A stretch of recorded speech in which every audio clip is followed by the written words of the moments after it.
السلام علیکم۔ آج کی ویڈیو میں ہم 3 بہت اہم اور عام استعمال ہونے والے الفاظ سیکھیں گے۔ Was, where, has, have, do اور ڈز۔ یہ سب الفاظ مختلف زبانوں اور جملوں کے لحاظ سے بدلتے ہیں، تو آئیے آسان اردو میں سمجھتے ہیں کہ یہ کب اور کیسے استعمال ہوتے ہیں۔ واز ویئر پاسٹ ٹینس کے لیے۔ واز اور ویئر پاسٹ ٹینس یعنی ماضی کے لیے استعمال ہوتے ہیں۔ یہ تب استعمال ہوتے ہیں جب ہم کسی بات کو ماضی میں بیان کر رہے ہوں۔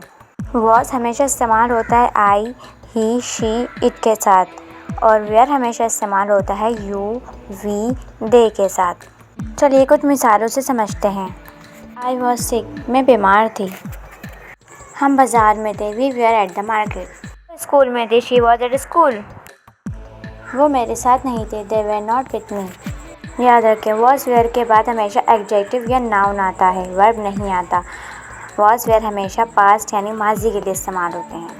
اب استعمال کرتے ہیں ہیز ہیو کا۔ Has have present perfect tense. Have اور ہیز دونوں کے معنی ہوتے ہیں رکھنا یا کسی چیز کا ہونا۔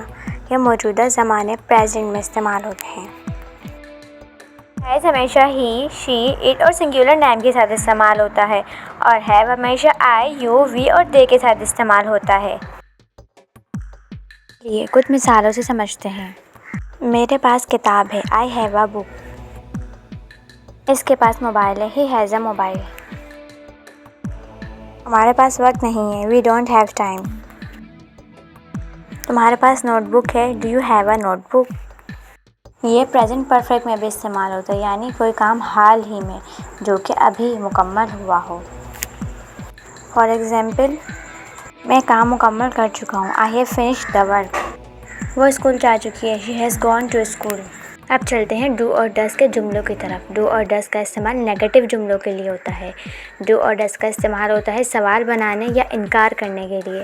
یہ پریزنٹ سمپل ٹینس میں استعمال ہوتا ہے، یعنی پریزنٹ جو ابھی چل رہا ہو اس کا سوال بنانے یا اس کا انکار کرنے کے لیے استعمال ہوتا ہے۔ ڈو ہمیشہ آئی، یو، وی اور دے کے ساتھ استعمال ہوتا ہے، اور ڈز ہمیشہ ہی، شی، اٹ کے ساتھ استعمال ہوتا ہے۔ چلیے کچھ مثالوں سے سمجھتے ہیں۔ کیا تم چائے پیتے ہو؟ Do you drink tea? سوالیہ جملہ ہے، اس لیے ہر سوالیہ جملے میں ڈو پہلے آئے گا۔ کیا وہ اسکول جاتی ہے؟ Does she go to school?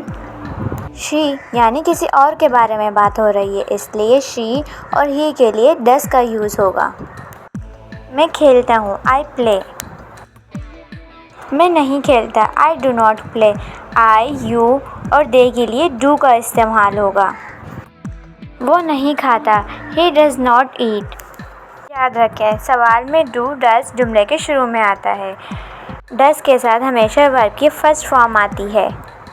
تو دوستو، ہم نے سیکھا کہ ماضی کے لیے واز، ویئر، موجودہ وقت میں کسی چیز کا ہونا ہیز، ہیو اور سوالات اور انکاری جملوں کے لیے ڈو ڈز استعمال ہوتا ہے۔ اگر آپ کو ویڈیو پسند آئی ہو تو لائک، شیئر اور سبسکرائب کرنا نہ بھولیں۔ ملتے ہیں اگلی ویڈیو میں۔ اللہ حافظ۔